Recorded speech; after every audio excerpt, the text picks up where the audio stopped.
सह शिक्षा का साधारण अर्थ है लड़के लड़कियों की एक साथ शिक्षा। दूसरे शब्दों में लड़के लड़कियों को एक साथ एक ही कक्षा भवन में बिठाकर एक ही समय में सभी विषय पढ़ाना लिखाना सह शिक्षा कहलाता है। आज यद्यपि लड़कियों के लिए विद्यालय महाविद्यालय अलग भी हैं, फिर भी प्रायः हर स्कूल कॉलेज में सह शिक्षा की व्यवस्था विद्यमान है। यहाँ पढ़ने वाले छात्र छात्राओं और उनके अभिभावकों की इच्छा है कि वे अपने आश्रितों को सह शिक्षा वाले विद्यालयों में पढ़ाएं या फिर छात्र छात्राओं को अलग अलग शिक्षा देने वाले विद्यालयों में भेजें, किसी पर कोई पाबंदी नहीं है। प्राचीन भारत में शायद सह शिक्षा की व्यवस्था उस युग के गुरुकुलों में थी। कहा जाता है कि तब तक्षशिला नालंदा आदि विश्वविद्यालयों या फिर ऋषियों के आश्रमों में जहाँ कहीं भी शिक्षा की व्यवस्था थी वह राज्य की ओर से हुआ करती थी। वहाँ छात्र छात्राएं इकट्ठे पढ़ा करते थे।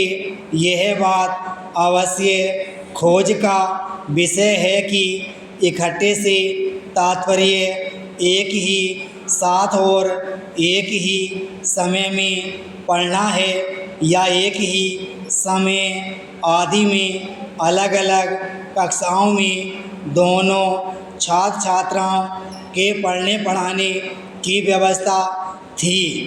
जो हो गार्गी, सती, अनुसुईया, प्रियंवदा जैसी विदुषी ऋषि पत्नियों के उदाहरण देकर कहा जाता है कि उन्हें छात्रों के साथ ही शिक्षा दीक्षा प्रदान की गई थी।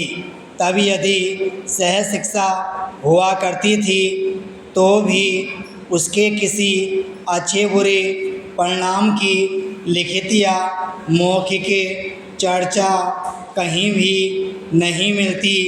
अतः न तो उसके बारे में विशेष कुछ कहा जा सकता है और न ही उसे आज का या किसी प्रकार का आदर्श मानकर चला जाता है। भारतीय इतिहास के मध्यकाल में तो शायद नारी शिक्षा एकदम प्रतिबंधित कर दी गई थी। इसी कारण इस युग की शिक्षा व्यवस्था का कोई स्वरूप एवं उदाहरण प्राप्त नहीं होता।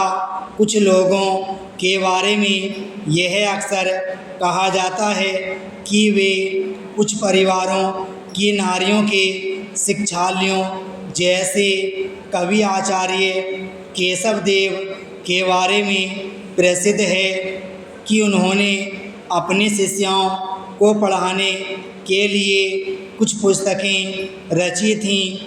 हमारा विचार है मध्यकाल में अगर नारियों को शिक्षा दी भी जाती रही तो उनके घरों या राजभवनों में कहीं भी विद्यालयों में भेजकर नहीं। अतः मध्यकाल में सह शिक्षा की व्यवस्था होने का प्रश्न ही नहीं आता। वास्तव में आज के भारत में जिस प्रकार की और जिस रूप में सह शिक्षा का प्रचार है वह ब्रिटिश राज की देन और पश्चिम का प्रभाव है। हाँ, आज सह शिक्षा का प्रचार प्रसार जिस सीमा तक हो चुका है, ब्रिटिश राज के दिनों में भी इस सीमा तक नहीं था। विराम स्टॉप।